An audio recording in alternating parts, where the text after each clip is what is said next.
Hello. देखिएगा, आज हम स्टार्ट करने वाले हैं एपी की एक्सरसाइज नंबर 5.2। देखिए 5.2 एक्सरसाइज जो है वो काफ़ी कुछ वैसे 5.1 पर डिपेंडेंट है। जैसे हमने एपी के nth टर्म के बारे में थोड़ा सा पढ़ लिया था कि एपी का जो nth टर्म होता है उसे हम जनरली टी एन से या फिर ए एन से रिप्रेजेंट करते हैं और इसका जो फॉर्मूला होता है वो होता है a plus N minus one into d. ठीक है, हमने पढ़ लिया था। ये फॉर्मूला सबसे ज़्यादा काम आने वाला है इस एक्सरसाइज में, एक्सरसाइज नंबर 5.2 में। ठीक है, तो बस ध्यान रखिएगा। देखिए जो nth टर्म है उसे टी एन से भी रिप्रेजेंट किया जाता है और ए एन से भी रिप्रेजेंट किया जाता है, दोनों ही सिंबल्स यूज़ किए जाते हैं। So don't get confused. ऐसा मत सोचिएगा कि ए एन है या टी एन है, ऐसा कुछ भी नहीं है। कभी कभी वो ए एन भी लिख देते हैं और कभी कभी कैपिटल टी एन के प्लेस पर वो स्मॉल टी एन भी लिख सकते हैं। ठीक है, तो सबका मतलब सेम ही है। ये nth टर्म का फॉर्मूला होता है a plus N minus one into D. A अपना फर्स्ट टर्म है, एन नंबर ऑफ टर्म्स होते हैं और d is the common difference. D यहाँ पर कॉमन डिफरेंस होता है और टी एन होती है उस nth टर्म की वैल्यू। ठीक है, ये आपको क्लियर है। चलिए देखिएगा, जो अपना फर्स्ट वाला पार्ट है, एक्चुअली हमको टेबल कंप्लीट करनी है। जो फर्स्ट वाला पार्ट है वो देखिएगा ज़रा। अपने पास ए जो है दैट इज़ 7, कॉमन डिफरेंस हमको 3 दे रखा है। जो एन है नंबर ऑफ टर्म्स उसकी वैल्यू उन्होंने हमको 8 दी हुई है और आपको ए एन फाइंड आउट करना है। ठीक है, देखिए लगाते हैं formula. A N is equal to A plus N minus one into D. A is 7 तो 7 प्लस एन इज़ 8 तो 8 minus one into D. D is a common difference और उसकी वैल्यू अपने पास 3 है। इसे कैलकुलेट कर लीजिए, ये हो जाएगा 7 7 3 ज़ा 21, 21 plus 7 that will be equal to 28। ये अपने पास ए एन निकल कर आ गया। ठीक है, इसके बाद देखिए नेक्स्ट वाला पार्ट देखिएगा। इस बार उन्होंने हमको ए एन दिया हुआ है, एन की वैल्यू दे रखी है, डी पूछा हुआ है और ए गिवन है -18। देखिए इसका मैं आपको सॉल्यूशन दिखा देता हूँ। अच्छा, सेकंड वाला देखिएगा। देखिए ए एन हमको गिवन है 0, ए फर्स्ट टर्म जो कि -18 था, एन हमारे पास 10 था और डी हमको इसमें फाइंड आउट करना था, तो हमने डी को एज इट इज़ डी ही रहने दिया। देखिए जो ए एन है वो हमने 0 प्लेस कर दिया, फिर ये जो -18 है वो हम इधर लेकर आ जाते हैं, तो -18 इस साइड आकर पॉजिटिव हो जाएगा और आपको मिलेगा सिर्फ 18। ये अपने पास हो गया 9 इंटू डी, 9D। ठीक है, आपको देखिए क्योंकि आपको डी की वैल्यू फाइंड आउट करनी है तो आप 9 का इस साइड 18 में डिवीजन कर दीजिए, आपको मिल जाएगा 18/9 यानी कि 2। अपने पास जो कॉमन डिफरेंस है वो 2 निकल कर आ गया। बस इतनी सी बात थी इस क्वेश्चन में। ठीक है, इसके बाद देखिएगा मैंने सेकंड का फर्स्ट वाला पार्ट किया हुआ है। बाकी देखिए, बाकी सब ट्राई करिएगा, सेम ही फॉर्मूला लगाते चले जाना है। किसी में ए पूछ लिया है, किसी में डी पूछ लिया है, किसी में ए एन पूछ लिया है, तो सारे क्वेश्चन एक जैसे हैं, सारे ट्राई करिएगा। कोई प्रॉब्लम आती हो तो बताइएगा। ठीक है, चलिए इसके बाद हम बात करते हैं सेकंड क्वेश्चन के बारे में। देखिएगा ज़रा। हाँ जी, सेकंड का फर्स्ट वाला part, 30th term of this AP. देखिए उन्होंने हमको एक एपी दे रखी है जो कि है 10, 7, 4 एंड सो ऑन। अब उन्होंने बोला कि आपको इसका 30th टर्म यानी कि T30 फाइंड आउट करना है। ठीक है, जैसे TN होता है ना nth टर्म की वैल्यू, ऐसे यहाँ पर आपको 30th टर्म की वैल्यू फाइंड आउट करनी है, यानी आपको T30 पता करना है। देखिएगा अपने पास ए कितना है 10। ठीक है, और जो कॉमन डिफरेंस है, कॉमन डिफरेंस के लिए हम लोग क्या करते हैं कि जो नेक्स्ट टर्म है उसमें से आप प्रीसीडिंग टर्म यानी कि प्रीवियस वाले टर्म को माइनस कर दीजिए, तो आपको 7 - 10 यानी कि -3 मिल जाएगा। ये आपका पास हो जाएगा आपका कॉमन डिफरेंस। कॉमन डिफरेंस हो गया। फर्स्ट टर्म अपने पास 10 है और एन अपने पास 30 है और उस टर्म की वैल्यू आपको फाइंड आउट करनी है, यानी कि फाइनली आपको T30 कैलकुलेट करना है। तो फॉर्मूला लगा दीजिए टी एन वाला, that is a plus N minus one into D. तो T30 will be equal to a अपने पास था 10 प्लस एन वॉज 30, क्योंकि हमें 30th टर्म पता करना है, इंटू डी, और डी अपने पास कितना था -3। अब इस आप इसे कैलकुलेट कर लीजिए, आपका आंसर मिल जाएगा आपको। ये अपने पास सेकंड वाला क्वेश्चन है। देखिएगा सेकंड का फर्स्ट वाला पार्ट।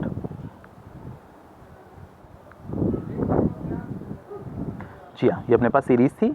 हमें TN का जो फॉर्मूला 30 पता करना है, 300 पता करना है। लेट मी सी, 30th टर्म है। देखिए कैलकुलेशन में थोड़ा सा मिस्टेक हो गई है, मैंने 300th टर्म निकाल दिया है, तो एक ही बात है। देखिए और अच्छी बात है, आपको थोड़ा लंबी कैलकुलेशन देखने को मिल जाएगी। तो हमारे पास ये सीरीज़ है 10, 7, 4 एंड सो ऑन।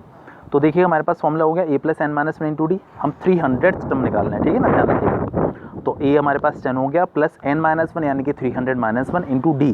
डी अपने पास देखिएगा 7 - 10 यानी कि -3। ठीक है, तो ये 10 हो गया। 300 माइनस वन आपको मिलेगा 299, 299 इंटू -3 करेंगे तो -897। अब आप इस मैसेज को माइनस कर दीजिए तो आपको मिल जाएगा माइनस का 887। ये आपका 300th टर्म हो जाएगा। 30th टर्म पूछते हैं तो यहाँ पर सी से 30 लगा दीजिएगा, ऐसा कुछ खास क्वेश्चन है ही नहीं है। ठीक है, चलिए इसके बाद देखिए मैंने क्या हुआ, थर्ड का फर्स्ट वाला पार्ट, यानी कि इसका सेकंड मैंने स्किप कर दिया, वो भी थोड़ा सा ईजी ही था।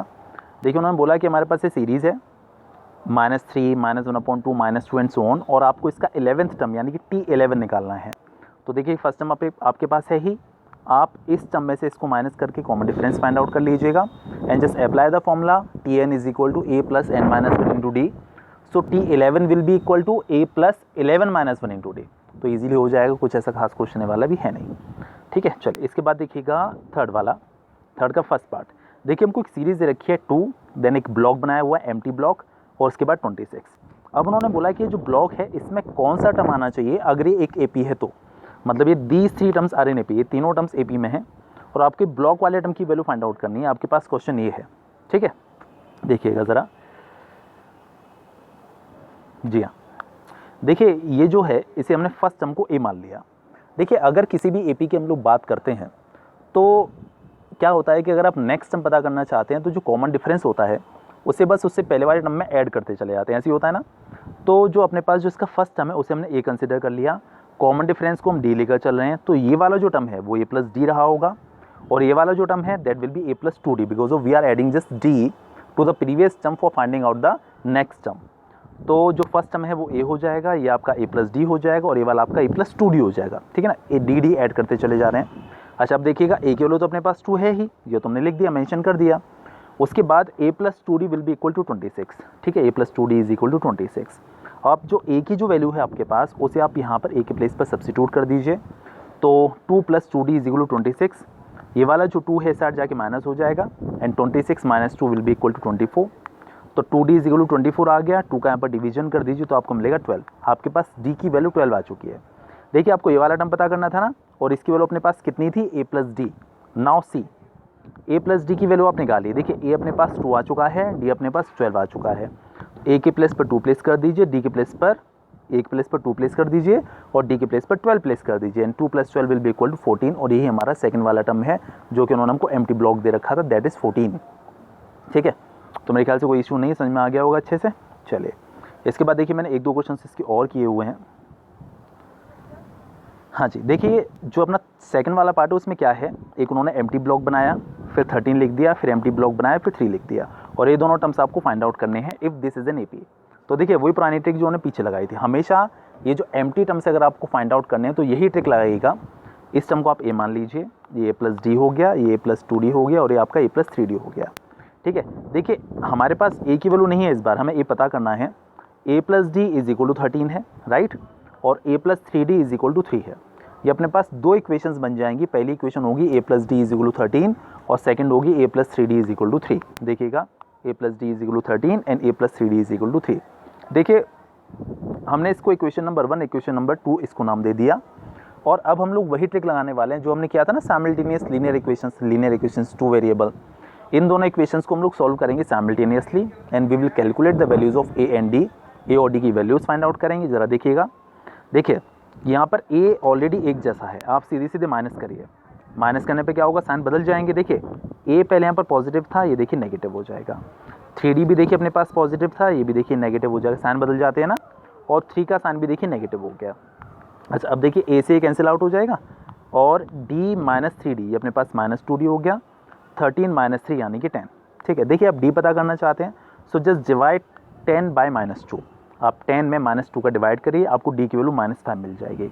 अब हम लोग क्या करेंगे, जो d की वैल्यू हमारे पास आ चुकी है, just substitute the value of d in any of the equation 1 और 2, कहीं भी लगा दीजिए। देखिए मैं 1 में लगा देता हूँ, d के प्लेस पर आप -5 यहाँ पर प्लेस कर दीजिए, आपको मिलेगा a minus 5 is equal to 13। ठीक है, अब देखिए क्योंकि हम a पता करना चाहते हैं तो ये जो 5 है साइड जाके प्लस हो जाएगा एंड 13 प्लस 5 यानी कि 18। अपने पास a की वैल्यू 18 आ चुकी है।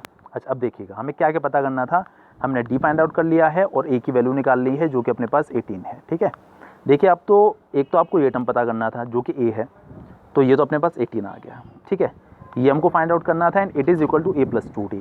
तो a प्लस 2d थी ना इसकी वैल्यू, तो a के प्लेस पर तो आप 18 प्लेस कर दीजिए और d के प्लेस पर -5, तो प्लस 2 इंटू -5। आप इसे कैलकुलेट कर लीजिए, 2 इंटू -5 यानी -10 और 18 - 10 यानी कि 8। आपके पास इसका आंसर 8 निकल कर आ जाएगा जो कि ये वाला टर्म होगा। ठीक है, तो मेरे ख्याल से कोई ऐसी खास प्रॉब्लम है नहीं, हालांकि मैंने पूरा किया हुआ है। देखिए फर्स्ट वाला टर्म भी निकाला है और जो थर्ड वाला टर्म था वो भी फाइंड आउट किया हुआ है। ठीक है, चलिए इसके बाद देखिएगा हम कर रहे हैं फोर्थ क्वेश्चन। तो पहले ज़रा क्वेश्चन रीड करके आते हैं, बाकी देखिएगा सेम काइंड के क्वेश्चन है, सब ट्राई करिएगा आप सब। देखिए यहाँ पर A5 हो जाएगा, ये A+D है, ये A+2D है और ये A+3D है। तो A+3D will be equal to, ये हो गया अपने पास 9 2 18 + 1 19/2। देखिए A की जो वैल्यू है 5 वो आप यहाँ पर प्लेस कर दीजिए। तो 5 + 3D इज इक्वल टू 19/2। यहाँ से आप आसानी से D पता कर लेंगे और जब D आ जाएगा तो आप ये वाले टर्म और ये वाले टर्म दोनों फाइंड आउट कर सकते हैं। ठीक है, ये देखिए ये A होगा, ये A+D होगा, A+2D, A+3D, A+4D, A+5D। तो एक तो A+D की वैल्यू 38 हो जाएगी और A+5D की वैल्यू -22। और आप इन दोनों को भी साइमल्टेनियसली सॉल्व करके A और D दोनों फाइंड आउट कर सकते हैं और आसानी से आपको सारे टर्म्स फाइंड आउट हो जाएंगे। ठीक है, चलिए now see, just move on the fourth question. Which term of this AP will be equal to 78। देखिए an AP is given to us, हमको एक AP दे रखी है 3, 8, 13, 18, ये कुछ इसके 4 स्टार्टिंग टर्म्स हैं। अब उन्होंने हमको मेंशन किया हुआ है कि इस AP का कौन सा टर्म 78 होगा। ठीक है, देखिए कभी भी अगर इस काइंड के क्वेश्चन आपको दे दिए जाते हैं तो आपको क्या करना है, जैसे उन्होंने बोला इस AP का कौन सा term, which term of this AP will be 78। हम मान लेंगे इसका जो nth टर्म होगा यानी कि TN जो होगा वो 78 होगा। हम ये कंसिडर करके चलेंगे its nth term will be 78, that is TN is equal to 78। ठीक है, और वहाँ से हम लोग n की वैल्यू फाइंड आउट कर लेंगे। ये अपने पास 3 है, D हम 8 में से 3 को माइनस करके निकाल ही लेंगे, 5 आ जाएगा। तो अपने पास D है और A है, अपने पास TN है और हमें n की वैल्यू फाइंड आउट करनी है। ठीक है, चलिए बढ़ते हैं इसके सॉल्यूशन की तरफ। हाँ जी, ये देखिएगा ज़रा। हाँ जी, 3, 8, 13, 18, 23 एंड सो ऑन। ठीक है, देखिए हमने TN को 78 सपोज कर लिया। हमेशा ये काम होता है, अगर कभी भी किसी भी सीरीज़ में आपको यही पूछ लिया जाए कि विच term of this AP is this, तो आपको n फाइंड आउट करना है और आप उस वाले टर्म को TN सपोज कर लीजिएगा। तो हमने TN को 78 मान लिया और TN का फॉर्मूला लगाया जो कि है A + n-1 × D। ये अपने पास 3 था, ये अपने पास 3 था,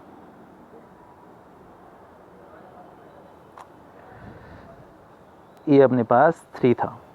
ठीक है, और n-1 × D अपने पास देखिए कितना है, 8 - 3 मतलब कि 5। ये जो 3 है ये साइड जाके माइनस होगा, 78 में से आप 3 माइनस करेंगे तो आपको यहाँ पर मिलने वाला है 75। ठीक है, और 75 हो गया, 3 माइनस हो गया। फिर इस 5 का यहाँ पर डिवीजन हो जाएगा, 75/5 करेंगे तो आपको मिलेगा 15। तो आपको मिला n-1 = 15, n-1 = 15। बड़ी कैलकुलेशन गड़बड़ हो गई, हालांकि छोटी सी है। 1 इस साइड जाके प्लस हो जाएगा and you will gate n = 16। तो n की वैल्यू हमारे पास 16 हो गई, यानी कि इस AP का जो 16th टर्म होगा वो अपना जो है 78 होगा। ठीक है, तो मेरे ख्याल से वैसे खास कोई प्रॉब्लम है नहीं, क्लियर है। चलिए इसके बाद हम लोग करने वाले हैं 5th वाला क्वेश्चन। तो देखिएगा ज़रा 5th वाला क्वेश्चन क्या कह रहा है।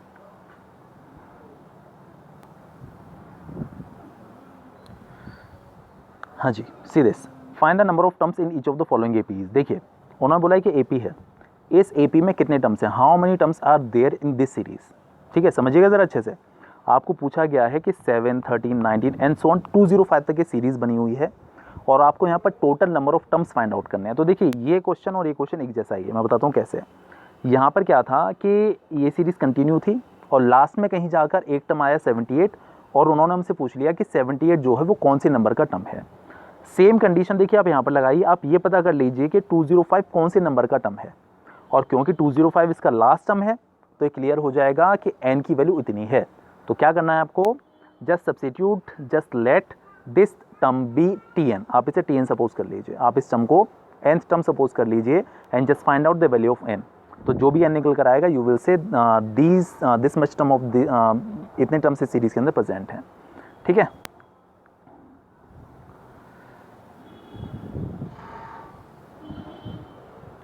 ये देखिएगा ये 205। तो हम लोग क्या करने वाले हैं, लेट TN = 205। TN का फॉर्मूला लगाया जो कि होता है A + n-1 × D। तो A के प्लेस पर 7, n अपने पास एज इट इज़ है, n-1, D हो गया 13 - 7 यानी कि 6।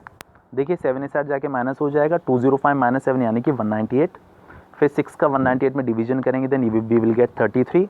1 इस साइड जाके प्लस हो जाएगा तो 33 + 1 34। So these many terms are there in this series, इस सीरीज़ में 34 टर्म्स प्रेजेंट हैं। तो अगर आप कभी भी आपको किसी भी सीरीज़ में number of terms find out करने तो आप क्या करेंगे, लास्ट टर्म को tn सपोज कर लेंगे, nth टर्म सपोज कर लेंगे और n की वैल्यू फाइंड आउट करेंगे and we will write there कि there are these many terms in this series. Okay, चलिए इसके बाद हम लोग कर रहे हैं 6 वाला क्वेश्चन, तो ज़रा रीड करके आते हैं। पहले क्वेश्चन क्या कह रहा है,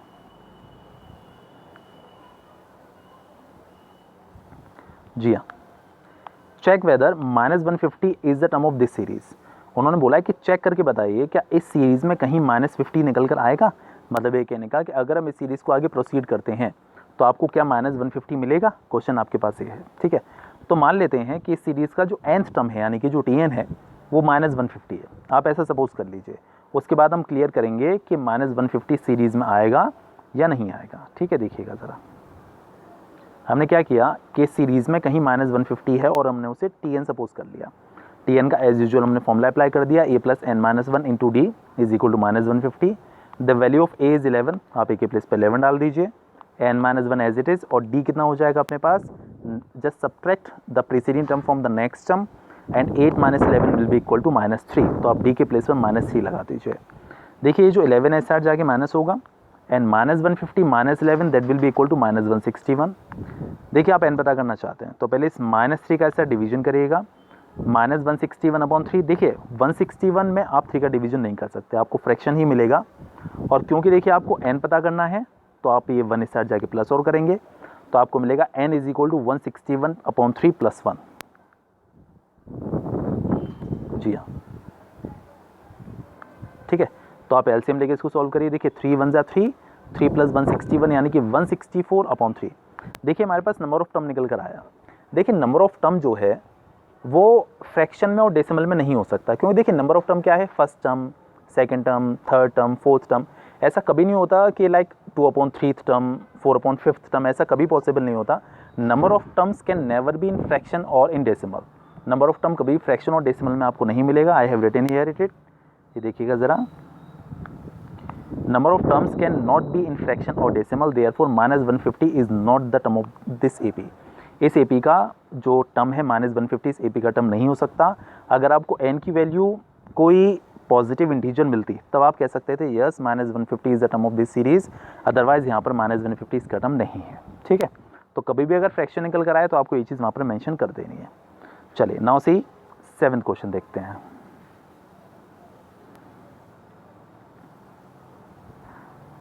हाँ जी, समझिएगा ज़रा अच्छे से। Find the 31st term of an AP. आपको एक एपी का 31st टर्म यानी T31 पता करना है, whose 11th term is 38 and the 16th term is 73। 11th term 38 है यानी कि हमको दे रखा है उन्होंने T11 इज इक्वल टू 38, ठीक है, पहली कंडीशन। दूसरा जो 16th टर्म है वो 73 है, तो T16 इज इक्वल टू 73, ठीक है। हमारे पास ये दो कंडीशंस हैं और इन दो कंडीशंस को हमें यूटिलाइज करना है और हमें 31st टर्म फाइंड आउट करना है यानी T31 हमको पता करना है, ठीक है। चलिए देखिएगा ज़रा, देखिए आपको कभी भी ना ऐसे 31st टर्म या कोई भी टर्म ऐसा पता करना हो तो आपको मतलब ये मान के चलिए आपको ए और डी की वैल्यू की नीड है। अगर आप ए और डी निकाल पाएँ तो आप फॉर्मूला इजीली लगा सकते हैं, a + n - 1 इंटू डी, और आसानी से वैल्यूज़ निकाल सकते हैं, ठीक है। तो अब क्या है कि T11 का हमने फॉर्मूला लगा दिया, T11 is a + 11 - 1 into D. जैसे Tn होता है a + n - 1 इंटू डी, तो T11 आपको मिलेगा a + 11 - 1 into D and that is equal to 38। तो हो जाएगा a + 10d is equal to 38। Okay, now see T16 73 हमको दे रखा है, T16 का फॉर्मूला लगाइए, a + 16 - 1 into D and it is equal to 73। तो 16 - 1 यानी कि 15d, तो a + 15d is equal to 73। अब देखिए अपने पास ये इक्वेशन 1 आ चुकी है, इक्वेशन 2 आ चुकी है। Just solve them simultaneously. आपने साइमल्टेनियसली सॉल्व करी, कैसे, इसमें से इसको माइनस कर दीजिएगा, ए से आप ये कैंसिल आउट कर देंगे। Just calculate the value of D and bye substituting any of the equation 1 और 2 just find out the value of A. After obtaining the values of A and D you need to find out the value of T31. So apply the formula a + 31 - 1 into d and just substitute the value of a and d here. आप यहाँ पर a और d की values लगा दीजिएगा और आपको 31st term easily find out हो जाएगा, ठीक है। तो मेरे ख्याल से कोई ऐसी प्रॉब्लम नहीं है। ये अपना 7th क्वेश्चन था, मैंने इसे फुल्ली सॉल्व नहीं किया हुआ, बस इतना ही किया हुआ है। ट्राई हार्ड, कोशिश करिएगा, बाकी मैं बताऊँगा फिर। नहीं, मैंने ये क्वेश्चन कर दिया। चलिए कोई नहीं, देख लीजिए। देखिए इक्वेशन नंबर 1 में से इक्वेशन नंबर 2 को माइनस कर दिया। a plus 10d is equal to 38 and a plus 15d is equal to 73। Minus करने पर साइन चेंज हो गए, a आपको नेगेटिव हो गया, 15d आपका नेगेटिव हो गया, 73 देखिए आपका नेगेटिव हो गया। a से आपका ये कैंसिल आउट हो जाएगा, 10d minus 15d minus 5d and 38 minus 73 that is equal to minus 35। Minus से माइनस कैंसिल आउट हो जाएगा, 5 का यहाँ पर डिवीजन कर दीजिए and you will get the value of d that is 7। ठीक है, अब आप इक्वेशन नंबर 1 में d के वैल्यू को सब्स्टिट्यूट कर दीजिए।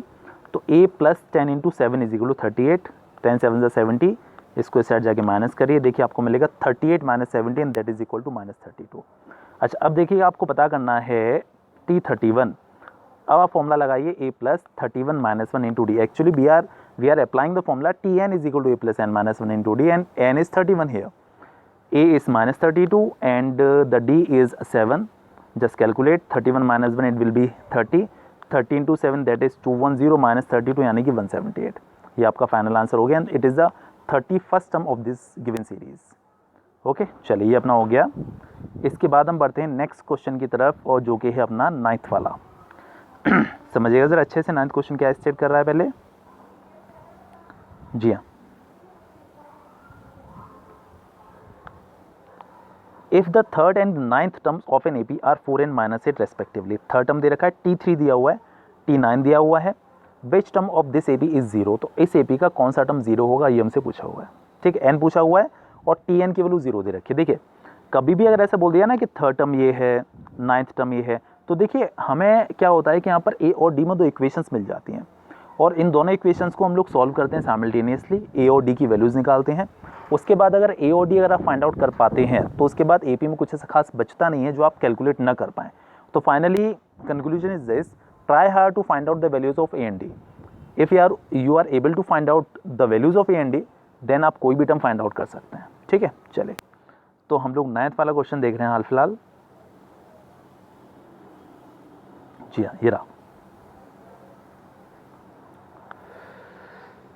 देखिए T3 अपने को 4 दे रखा है, T9 माइनस 8 है, हमें Tn 0 दिया हुआ है और n पता करना है। विच term of this AP is 0 यानी n पता करना है और Tn दे रखा है। देखिए उस पर्टिकुलर टर्म की वैल्यू तो उन्होंने हमको दे दी है और वो 0 है और आपको n की वैल्यू फाइंड आउट करनी है, number of terms, that which term of that series will be equal to 0। देखिए T3 का फॉर्मूला लगाया हमने Tn वाला, a plus 3 minus 1 into d यानी कि a plus 2d is equal to 4। T9 is a plus 9 minus 1 into d that is equal to minus 8 and it will be a plus 8d, 9 minus 1 यानी कि 8d is equal to minus 8।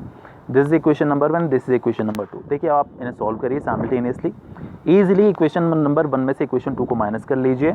ये वाली equation देखिए mentioned है यहाँ पर, a plus 2d is equal to 4 and a plus 8d is equal to minus 8। देखिए minus कर रहे हैं, माइनस करने पर साइन चेंज हो जाएंगे, a नेगेटिव हो गया, 8d नेगेटिव हो गया और ये 8 पॉजिटिव हो गया। देखिए a से cancel out, 2d minus 8d that will be equal to minus 6d and 4 plus 8 is 12। Minus 6 का डिवीजन करिए इस side and you will get the value of d that is minus 2 and now just substitute the value of d in any of the equation 1 और 2। We are doing it in number 1। So a plus 2 into minus 2 is equal to 4। 2 into minus 2 minus 4 हुआ, minus 4 देखिए इस side जाके plus हो जाएगा and 4 plus 4 that is 8। तो आपके पास a की वैल्यू 8 आ चुकी है। अब देखिएगा, देखिए उन्होंने हमको दे रखा है कि जो पर्टिकुलर टर्म है उसकी वैल्यू 0 है। It is given that Tn is equal to 0 और आपको n की वैल्यू फाइंड आउट करनी है। ठीक है, तो देखिए हमने Tn इज इक्वल टू 0 लगा दिया और Tn का फॉर्मूला क्या होता है, a plus n minus 1 into D. तो a अपने पास 8 हो गया, n हमें पता करना है और d अपने पास माइनस 2 है, इज इक्वल टू 0। ठीक, अब देखिएगा ज़रा, n minus 1 into minus 2 as it is है, 8 इस साइड जाके माइनस हो जाएगा और 0 माइनस 8 यानी कि माइनस 8। देखिए जब आप माइनस, देखिए यहाँ पर जो कॉमन डिफरेंस है माइनस 2 है, यहाँ पर आप मल्टीप्लिकेशन का साइन ज़रूर लगाइएगा, वरना अगर आप ऐसे लिख देंगे ना इसको n माइनस 1 माइनस 2 तो इसका मतलब ये क्या हो गया कि आप n माइनस 1 में से 2 को माइनस कर रहे हैं, जबकि आपको मल्टीप्लिकेशन का साइन ज़रूर लगाना है यहाँ पर। ठीक है, चलिए अब देखिएगा माइनस 2 का ऐसा डिवीजन कर दीजिए, माइनस 8 अपॉन माइनस 2 यानी कि 4, फिर 1 इस साइड जाके प्लस हो जाएगा और आपको मिल जाएगा n की वैल्यू 5। इस एपी का जो 5th टर्म होगा दैट विल बी 0, वही आपका 0 होगा। ठीक है, तो मेरे ख्याल से कोई ऐसा इशू है नहीं, समझ में आ गया होगा अच्छे से। चलिए इसके बाद हम मूव करते हैं अपने नेक्स्ट क्वेश्चन की तरफ जो कि है अपना 10th वाला। समझिएगा ज़रा अच्छे से।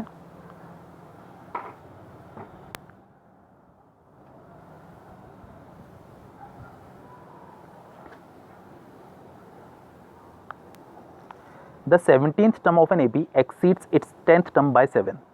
किसी एपी का जो 17th टर्म है वो उसके 10th टर्म से 7 ज़्यादा है। T17 जो है वो T10 से एक्सीड का मतलब हो गया ज़्यादा। T17 जो है T10 से 7 ज़्यादा है, यानी कि T17 minus T10 is equal to 7। उन्होंने हमको मेंशन किया हुआ है कि उस एपी का जो 17th टर्म है that is 7 more than the 10th term. Exceeds मतलब कि ज़्यादा, तो आप T17 माइनस T10 करेंगे और ये आपका 7 के इक्वल आ जाएगा। अब उन्होंने बोला कि just find out the common difference. अब आपको कॉमन डिफरेंस इसका फाइंड आउट करना है, तो देखिएगा हम इसका कॉमन डिफरेंस निकालते हैं। हाँ जी, अच्छा अब देखिए हमने T17 का फॉर्मूला लगाया, a प्लस 17 माइनस 1 इंटू डी, बीच वाला जो माइनस आना है वो देखिए एज इट इज़ प्रेजेंट है। फिर T10 का लगाया तो a plus 10 minus 1 into D is equal to 7। Okay, a 17 minus 1 यानी कि 16d, और ये हो जाएगा आपका a plus 9d 10 minus 1 that will be equal to 9। Now आप इस माइनस का अंदर मल्टीप्लिकेशन करिए, देखिए a हो जाएगा आपका माइनस का और a भी हो जाएगा आपका माइनस का 9d is equal to 7। a से कैंसिल आउट कर देंगे, 16d माइनस 9d यानी 7d इज इक्वल टू 7। देखिए क्योंकि आपको d की वैल्यू फाइंड आउट करनी है, so just take out 7 towards right side and on right side you will divide it and find out the value of d that will be equal to 1। तो यही हमको question में mention किया हुआ था कि find out the value of common difference, और इसकी वैल्यू देख अपने पास बना चुकी है। ठीक है, देखिए ये आपकी जो एक्सरसाइज नंबर 5.2 थी उसका फर्स्ट पार्ट है, आधा पार्ट है। बाकी जो आधा वाला पार्ट है वो कल वाली वीडियो में कर लेंगे। आप इतना काम फिनिश करिए, ठीक है, चलिए, ओके, बाय।